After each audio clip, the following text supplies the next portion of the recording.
Hello everyone, welcome back to English with Vasavi. ఈ word చూడండి, దీనికి 2 different pronunciations and 2 different meanings ఉన్నాయని తెలుసా మీకు? అవేంటో ఈ వీడియోలో చూద్దాం. Before that I want you all to subscribe to my channel. ఒకటి లివ్, ఓకే, ఇంకొకటి live.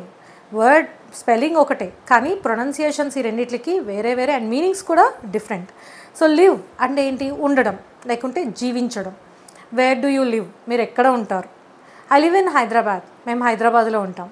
She wants to live a peaceful life అంటే ఆమె ఒక ప్రశాంతమైన జీవితం జీవించాలి అనుకుంటుంది. ఓకే, ఇది లివ్ మీనింగ్ ఇది వస్తుంది. మరి లైవ్ అంటే ప్రత్యక్షంగా ప్రసారం అవ్వడం అంటే అప్పటికప్పుడు జరుగుతున్నది చూస్తున్నప్పుడు మనం లైవ్ బ్రాడ్కాస్ట్ అంటారు కదా, సో అది లైవ్ అనమాట. I watched the cricket match live. Taylor Swift gave a live concert yesterday. Okay, so లివ్కి లైవ్కి డిఫరెన్స్ అర్థమైందా? ఈ వీడియో ఇన్ఫర్మేటివ్గా అనిపిస్తే లైక్ చేయండి, షేర్ చేయండి. అలాగే మరిన్ని ఇంట్రెస్టింగ్ ఇంగ్లీష్ టిప్స్ కోసం మన ఛానల్ని ఇప్పుడే సబ్స్క్రైబ్ చేసుకోండి. Thank you for watching. Have a good day.